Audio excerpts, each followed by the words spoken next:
All right, this very big NFL news day continues. More breaking news involving a potential trade.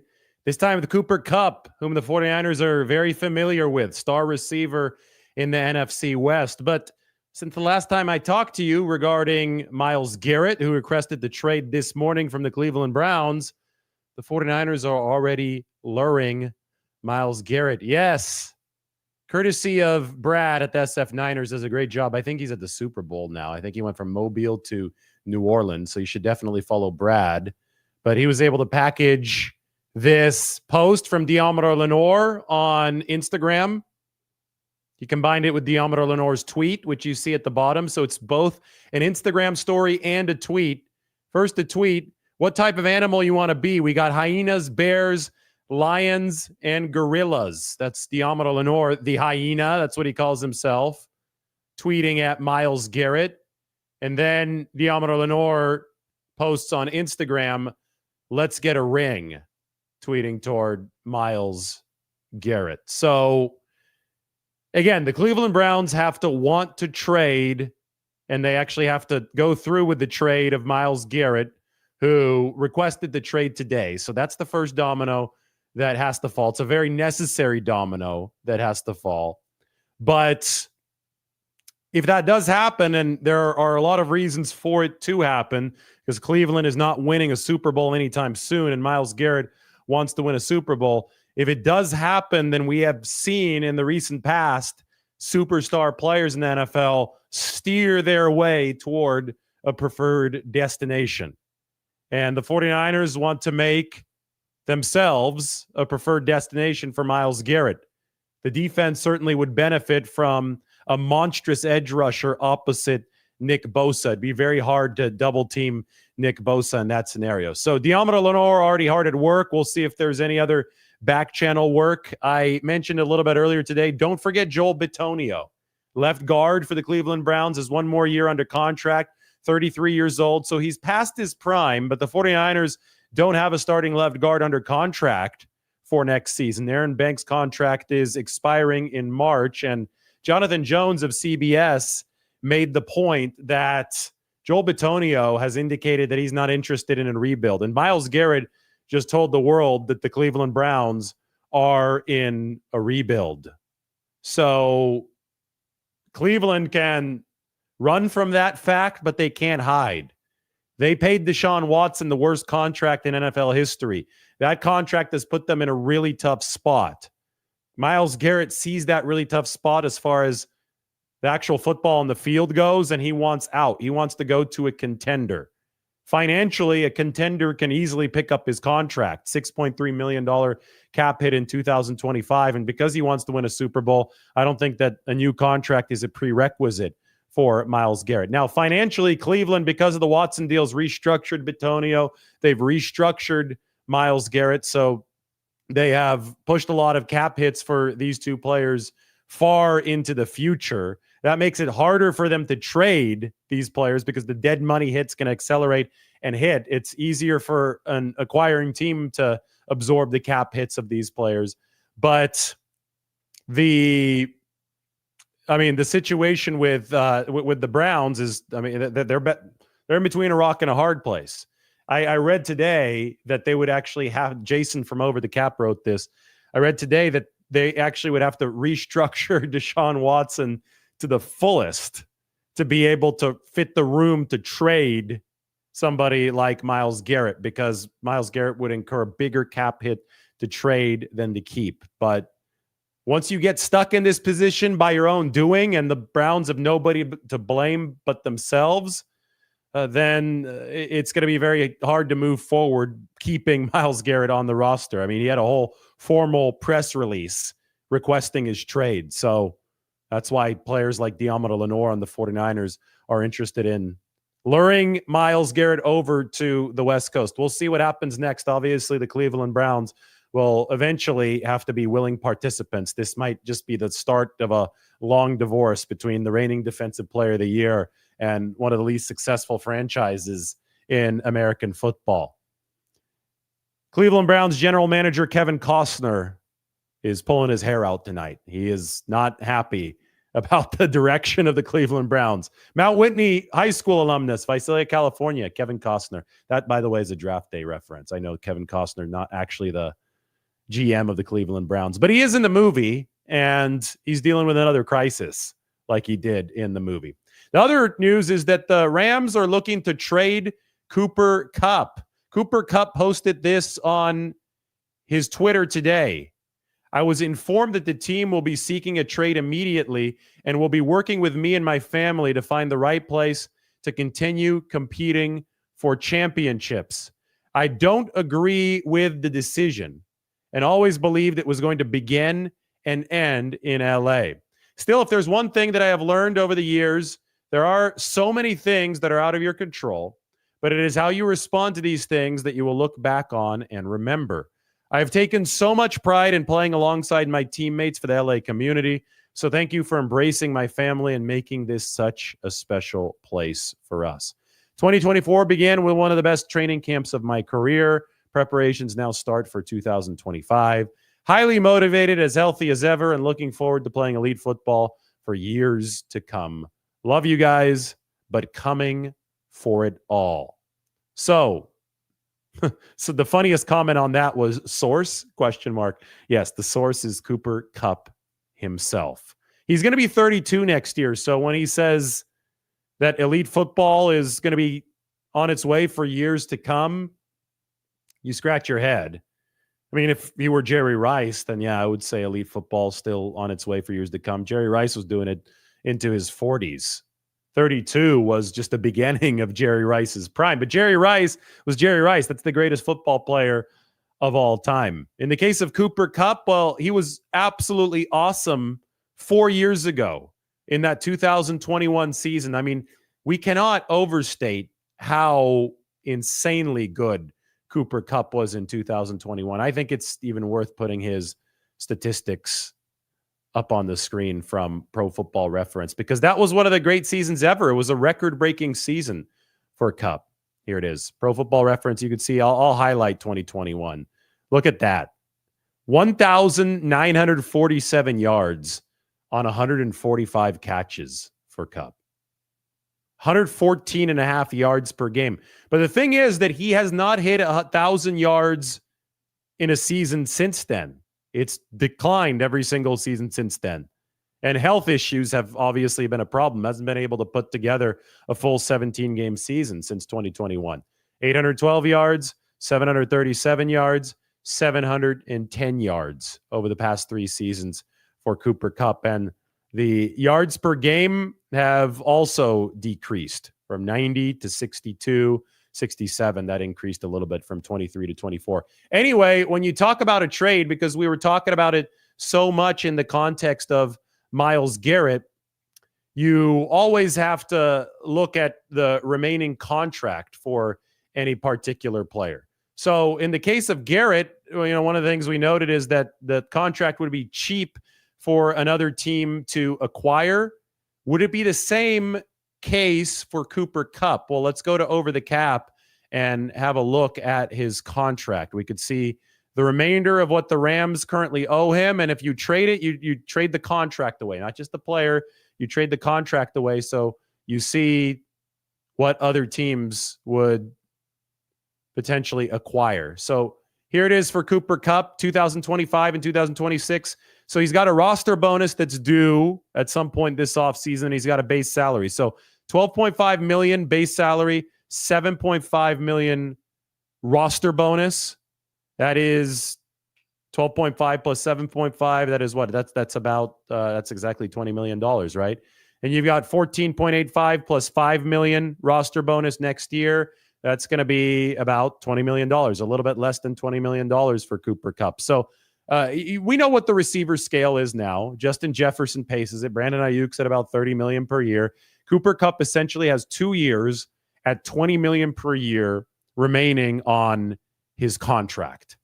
So the question is, will another team be willing to part ways with some valuable draft capital for 2 years of Cooper Kupp at $20 million per season?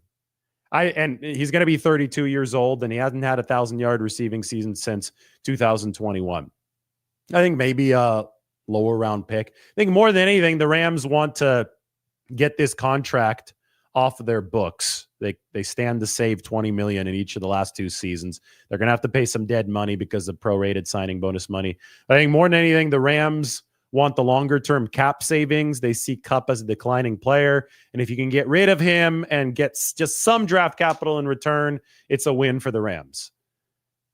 Because if you have to wait another year before you do it, before Cooper Kupp's lame duck year of his contract in 2026, you probably don't get anything if you're the Rams. So just maybe you get that mid to lower round pick if you're LA and you are happy. That's what I see. But I just want to take some time because this is an NFC West thing and this relates to the 49ers, and Cooper Kupp, was gunning for that record against the 49ers in Week 17. That was an epic game. The 49ers beat the Rams to head to the playoffs. Remember Jimmy Garoppolo hitting Deebo Samuel, then hitting Jawan Jennings. But that was the Cooper Kupp record game for the Rams as well. And then the Rams beat the 49ers in the NFC Championship game. And it was Cooper Kupp and Odell Beckham Jr. that absolutely obliterated the 49ers down the stretch.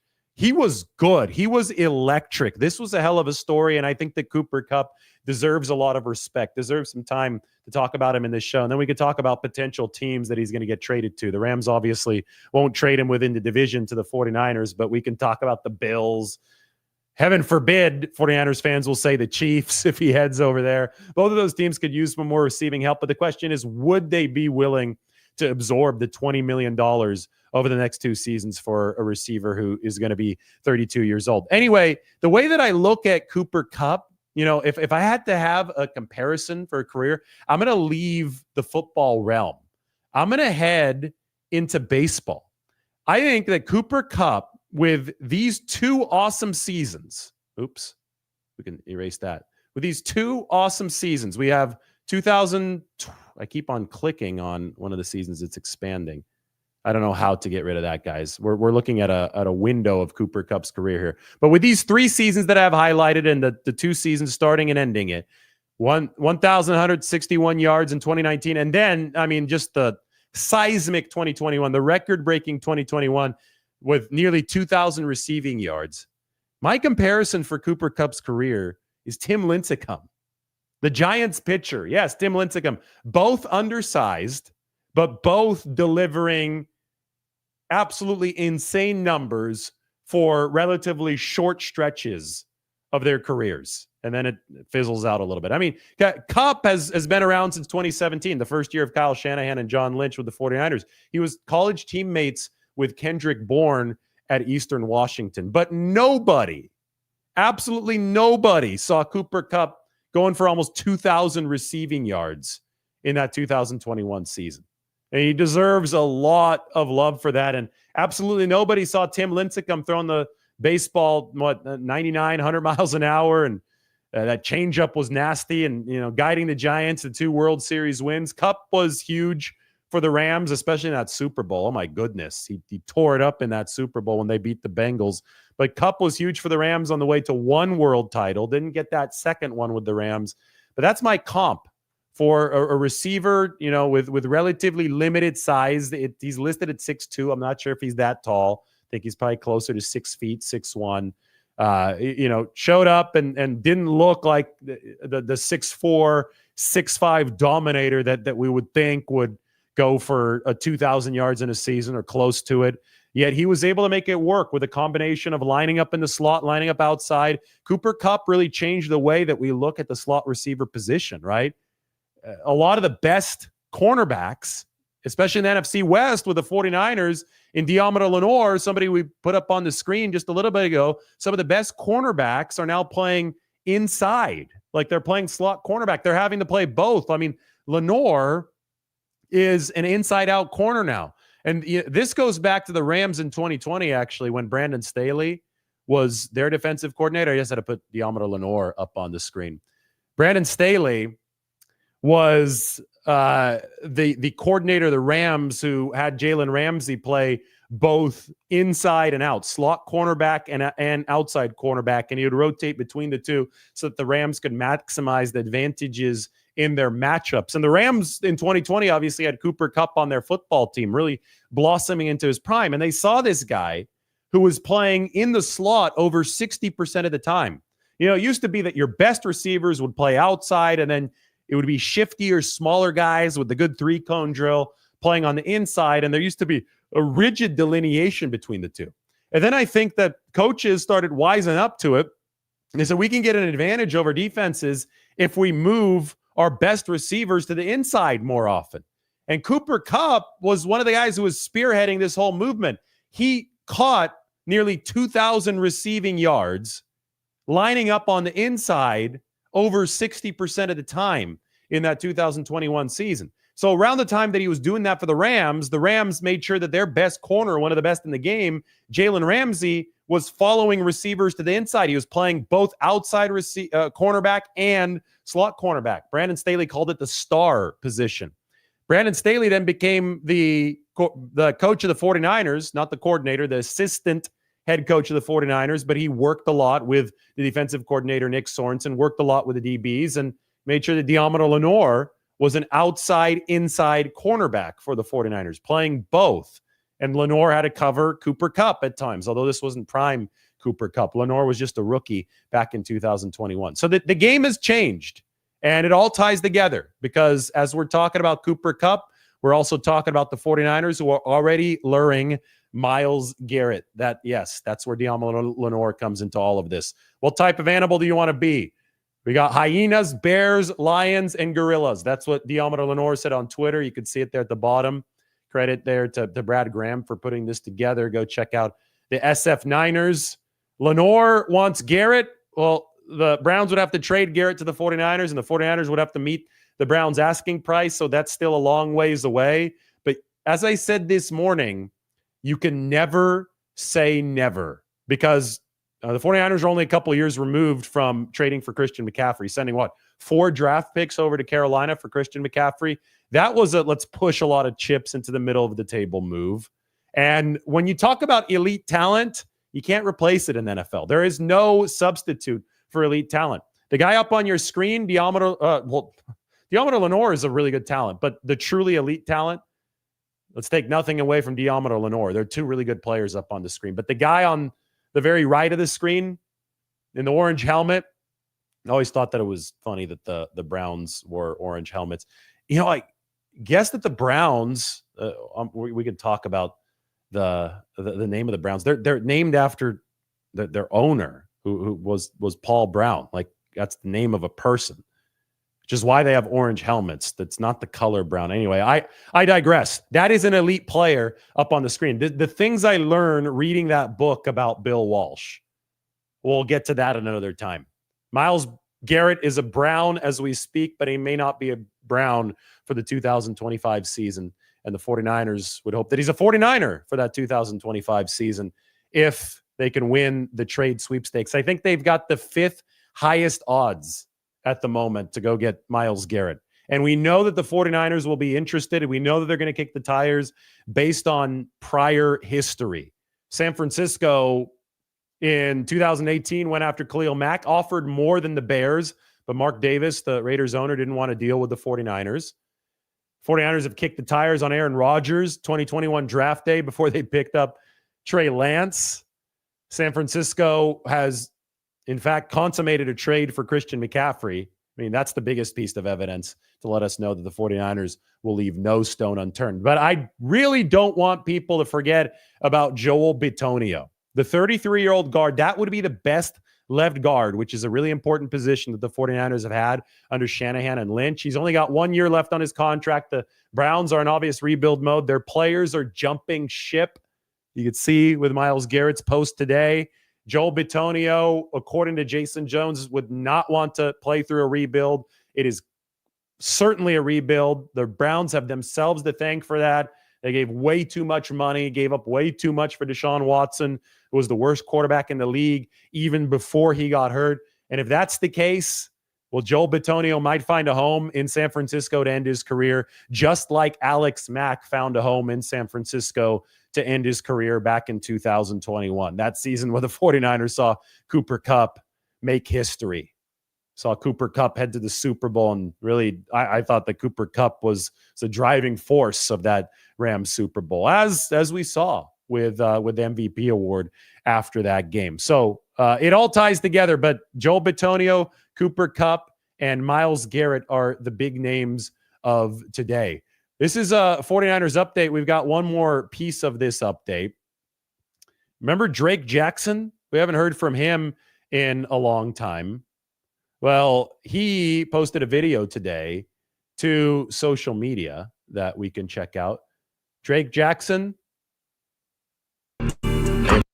recovery. Remember that he had knee surgery that actually sidelined him for the entire 2024 season. This is a 49ers former second-round pick. It's already been several years since the 49ers drafted Drake Jackson in the second round. Gave him a little bit in that 2022 season. That was when he was a rookie. He was actually the first draft pick in the class that saw the 49ers pick Brock Purdy. So front end of the draft was Drake Jackson in the second round out of USC.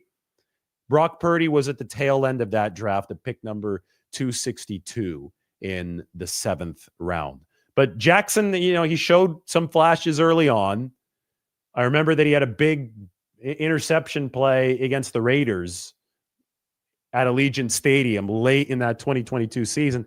Then he actually had 3 sacks to begin the 2023 season. He had his dad on the show, Dennis Jackson. But then came the injuries, the knee issues, and he missed all of 2024 with a complication to that knee injury. So we didn't see Drake at all. And yes, the 49ers can use more edge rushing depth. So they still have Drake Jackson under contract. He's still working hard to try to get back from that knee injury. The video that I just played you is the update that we have on Drake Jackson. And I think that ties into what we're talking about today. 49ers edge rushing position, already trying to lure Myles Garrett over. There's Diamond Lenore and his social media posts. Myles Garrett's at the top end when you talk about potentially available edge rushers, but you have to have depth as well.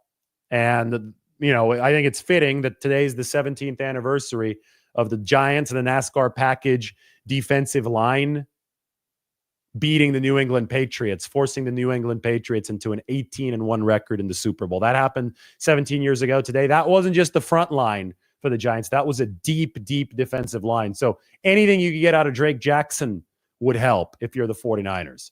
Anything that you can get out of the guys that are currently on the roster is going to help. It's not just going to be about landing a big fish like Myles Garrett. It's not going to just be about landing somebody through the NFL draft. We've talked a lot about Mike Green, for example. It's the name I keep on bringing up after the Super Bowl. It's going to be about finding the productivity out of the margins of this roster if you're the 49ers. And the margins of this roster, look, we could look at them right here.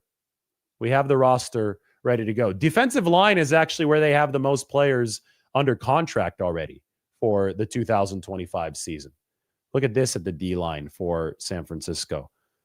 Bosa, Collins, Elliott, Floyd, Okawanu, Kalia Davis, Evan Anderson, and Yetur Gross-Matos. The defensive line is what I talked about from Paris this past week. We did the big D-line look on the San Francisco Standard, so then we talked about it in this video. By the way, how about this illustration? This is up on the Standard.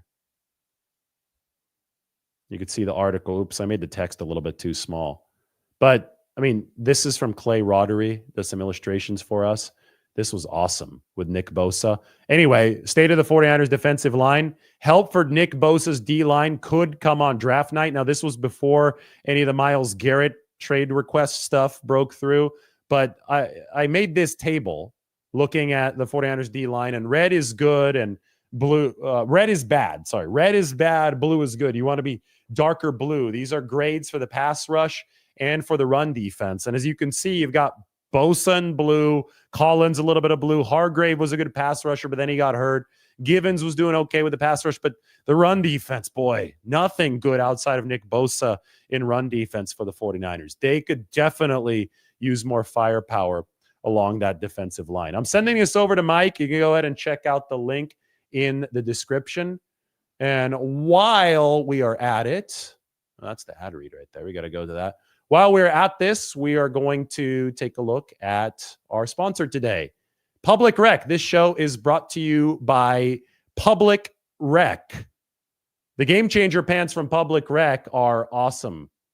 You can wear them at a formal occasion, or you can wear them as sweatpants. Like they're literally that comfortable, but they look so good at the same time. Usually when you order comfortable pants, you only need to pick from small, medium, large, and extra large sizes. With Public Rec pants, you get to select the exact width and length that you need. Whether you're 30 by 30 or 44 by 36, you can find your perfect fitting pants. Public Rec pants come in so many unique colors, from navy, dark olive, and stone gray. You're sure to find the right color for you. Their proprietary blend of performance materials provides the perfect combination of breathability and stretch while still holding its form. You'll never want to take them off. So this February, treat yourself right, because comfort is always in season. Upgrade to Public Rec and feel the difference. For a limited time, you can get 20% off at Public Rec by using the code Lombardi at checkout. Just head to publicrec.com and use Lombardi, and you're all set. Oh, and when they ask you how you found them, be sure to mention our show. It really helps us out. Find your perfect fit and never compromise on comfort again. Public Rec, where comfort rules. Public Rec. So, we're trying to lure you to buy some Public Rec pants. Check out the San Francisco Standard, which is right here with this awesome illustration. Mike put the description or the link into the description of this article. And then obviously we are also talking about Cooper Kupp and Deommodore Lenoir. Speaking of that, Myles Garrett news for the NFL and for the 49ers today.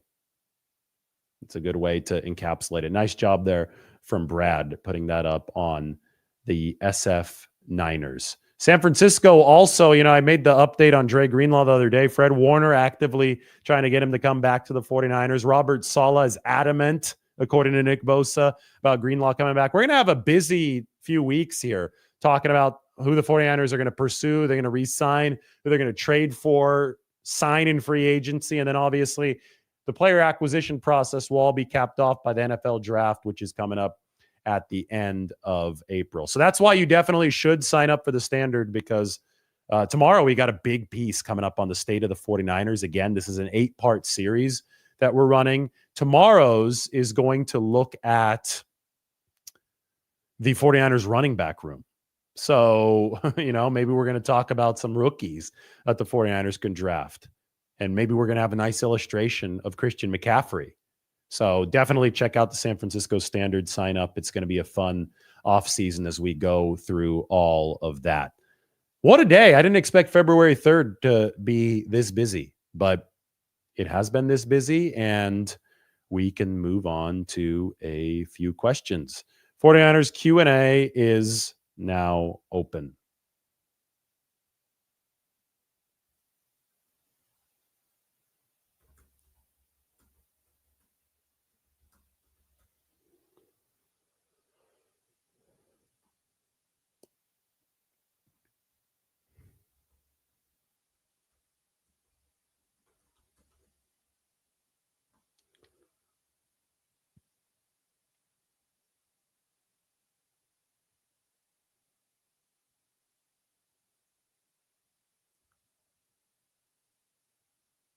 All right, I'm looking through some of these. See if we have anything about it. Well, we could talk about Myles Garrett. If you want to talk about Cooper Kupp, that's interesting to me. I'm wondering, which team is going to be interested in trading for Kupp at that price, at that age. I know it's going to be outside the NFC West. I think the 49ers are happy that Kupp will be leaving the NFC West. He's a vet, savvy, knew how to find holes in their defense. It's going to be hard for the Rams to get immediately better, but I see this as a long-term move from LA. Is DJ Jones still a possibility for the 49ers? Yes. I'd look at that as a possibility. Kinlaw, DJ Jones, they need defensive tackle help moving forward. Panthers could trade for Kupp. I don't think about the Panthers all too often. But they could trade for Cooper Kupp, I suppose, yes. What do I think the 49ers had to give up to get Myles Garrett? I mean, this is obviously the money question. It was 2 first-round picks that were necessary for Khalil Mack. That was in 2018. I believe that the price of players has gone down and the value of salary cap of draft picks has gone up, probably due to the salary cap. We haven't seen this kind of haul for players that we saw with Khalil Mack in the years since. So 2 first-round picks might be a little bit rich, but I always look at it now, especially since the Christian McCaffrey trade for the 49ers worked out, just look at it as you don't know if number 11 is going to be any good or not. I think that number 11 by itself would be highway robbery in the 49ers' favor. If all they had to do is send number 11 to Cleveland, that would be ridiculous. I think it's got to be more than that. But is it up to the cost of 2 first-round picks, or would it be number 11 plus a third-rounder? Would Cleveland entertain welcoming a player from the 49ers into the mix? I doubt that. It would have to be a prospect, I think. It would have to be somebody that's a rising stock, because Cleveland, given the whole Deshaun Watson thing and the failure that has been the Browns, especially of the past couple years, Myles Garrett called it out today. The Browns are in rebuilding mode. He wants to win a Super Bowl. He don't want to be part of a rebuild. So how quickly are the Browns going to admit that they're in a rebuild? The front office has to admit that. And then as soon as they do that, then I think that the price that they set for Myles Garrett is going to have to reflect the fact that they are in a rebuild. So we'll see what that price is. I don't know if it's going to be 2 first-round picks or if it's going to be something in between 1 first-round pick and 2 first-round picks. That seems to be the general range based on recent deals, based on gut instinct. Yes, 2 first-round picks is a steep price if it does get to that, because the reason that draft picks are so valuable is because they're cost-controlled ways to build a football team. I will go back to this comparison. The 49ers have 10 picks in this draft. Those 10 picks are going to cost $13 million total for 2025 on the cap. Chase Young signed for the New Orleans Saints for $13.5 or $13.4 million all by himself in 2024. So one player in free agency, who not even a great player, costs the same as 10 players, and you could have multiple superstars for all you know. 10 players in the draft. There could be a Brock Purdy in the draft, right, out of those 10 picks. So draft picks are valuable, and rightfully so, but they are still a crapshoot. For every Brock Purdy, there could be a Reuben Foster, right? There could be a flameout. Could be somebody who doesn't deliver, is not consistent at the NFL level. So there is value in the sure thing. And Myles Garrett is a future Hall of Famer, 29 years old. He is a sure thing.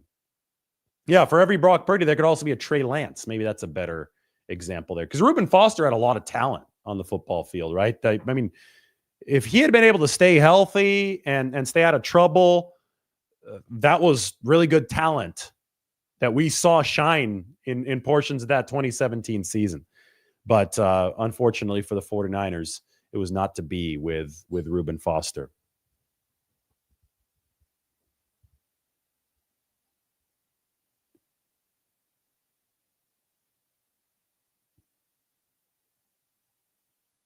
What would the cap hit be for the 11th pick? That's a good question, Michael. Probably worth me looking it up.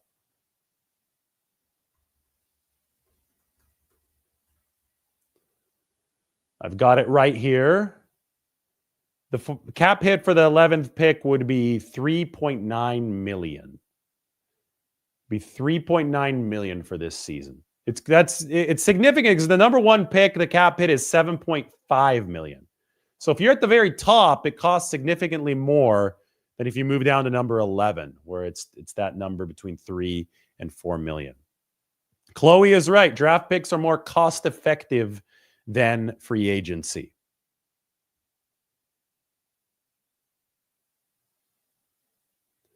Stefan just tuning in. Is there any news on the 49ers actually pursuing Garrett? Well, their players are right there. Deommodore Lenoir.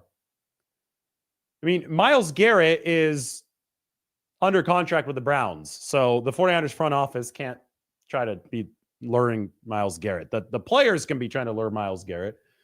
Diamond Lenoir's doing it. Maybe other players are texting him. But it's all going to be contingent on the Browns actually wanting to trade Myles Garrett.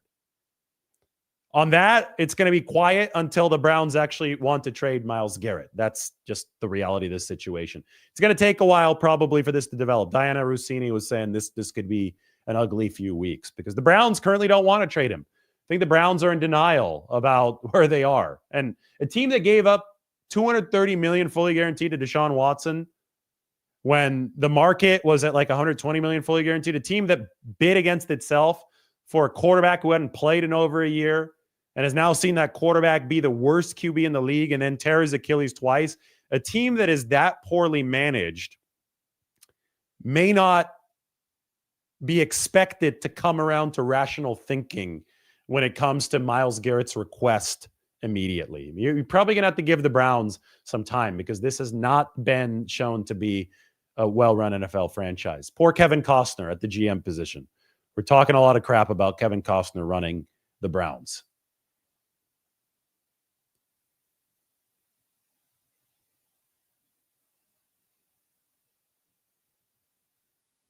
So Steve asks, no matter what team Garrett goes to, will he demand a re-sign before he plays? He has no guaranteed money. Maybe he wants a redone contract that it will give him guaranteed money. I'm not so sure because Myles Garrett came out today in a written statement said, I want to play for a Super Bowl. To me, that's code for a redone contract is not mandatory, or at the very least, a redone contract that makes it prohibitive to trade me to a team that is in a tight salary cap situation is not mandatory. Sometimes you got to pick your lane, right? You have to say, okay, if I want to play for a winner, I'm demanding a trade. I'm going to have to be okay going there with an amenable salary cap situation. Christian McCaffrey came to the 49ers without any guaranteed money left on his deal. And it wasn't until the third season in, it wasn't until after 2 seasons, a season and a half, with the 49ers that he demanded the new deal. So Christian McCaffrey played on an existing deal without any more guaranteed money for quite some time. And that really benefited the 49ers because they were able to get him at $670,000 on the cap in 2022. So right now, Myles Garrett would cost $6.3 million on the cap for the 49ers in the 2025 season for any team that would pick him up under the existing contract, which is very affordable, right? And it's because the Browns have had to restructure his contract, kind of like the Panthers restructured the Christian McCaffrey deal. The Browns are on the hook for all this dead money that they've pushed into the future, but the base salary is at the minimum, and the 49ers would only inherit the base salary and the roster bonus, both of which are not large, which add up to $6.3 million. So I think that Garrett saying that he's willing, he hadn't said that he's willing to play on the same deal, but he has said that his goal is to win a Super Bowl. And that carries some meaning. That means that he might be willing, probably is willing to help a new team out, a contender out with his contractual situation.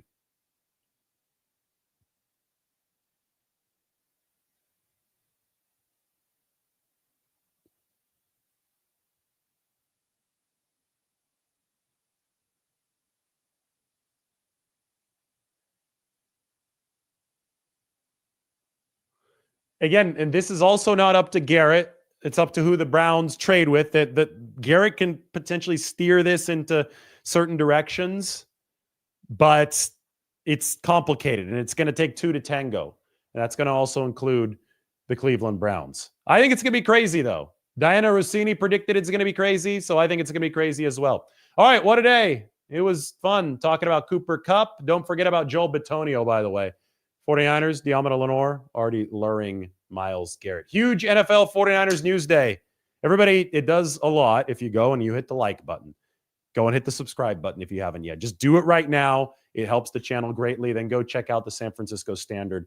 A lot of good stuff up there. Thanks for watching. A lot of you on here. That's been really cool. We'll talk to you soon.